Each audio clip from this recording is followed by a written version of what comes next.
യുകെയിൽ നാശം വിതച്ച ദറ കൊടുങ്കാറ്റ്.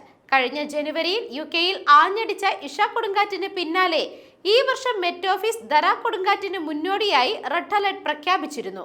കൊടുങ്കാറ്റിനെ തുടർന്ന് രാജ്യത്തെ വിവിധ ഭാഗങ്ങളിൽ ശക്തമായ കാറ്റും പേമാരിയും ഉണ്ടായി. ഡെവോണിൽ 96 മൈൽ വേഗതയിൽ വരെ ആഞ്ഞടിച്ച കാറ്റിൽ 2 പേരുടെ ജീവനാണ് നഷ്ടമായത്. കൊടുങ്കാറ്റ് തെക്ക് പടിഞ്ഞാറൻ മേഖലകളിലേക്കാണ് ഏറ്റവും കൂടുതൽ അപകടം വിതച്ചത്. കാലാവസ്ഥാ വ്യതിയാനവും നോർത്ത് അറ്റ്ലാന്റിക് കൊടുങ്കാറ്റുകളുടെ എണ്ണത്തിലുള്ള വർധനവുമാകാം വർദ്ധിച്ചു വരുന്ന കൊടുങ്കാറ്റുകളുടെ എണ്ണത്തിലുള്ള കാരണമെന്നാണ് വിദഗ്ധർ അഭിപ്രായപ്പെടുന്നത്. എന്നാൽ ഇതിന് ശരിവെക്കുന്ന തെളിവുകളൊന്നും ഇതുവരെ ശാസ്ത്രജ്ഞർ കണ്ടെത്തിയിട്ടില്ല.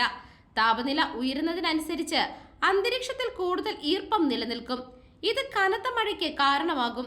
ശരാശരിയേക്കാൾ ഉയർന്ന ഉപരിതല താപനില രേഖപ്പെടുത്തിയിട്ടുള്ള നോർത്ത് അറ്റ്ലാന്റിക് പോലുള്ള സമുദ്രങ്ങൾ കൂടുതൽ ഈർപ്പം നൽകുന്നത് കൊടുങ്കാറ്റിന്റെ തീവ്രത വർദ്ധിക്കാൻ കാരണമാകുന്നുണ്ട്. മാറിക്കൊണ്ടിരിക്കുന്ന കാലാവസ്ഥകൾ ഉയർത്തുന്ന വെല്ലുവിളികളുടെ ഒരു ഓർമ്മപ്പെടുത്തലാണ് ദറ കൊടുങ്കാറ്റ്. News desk മെഗ്നവിഷൻ.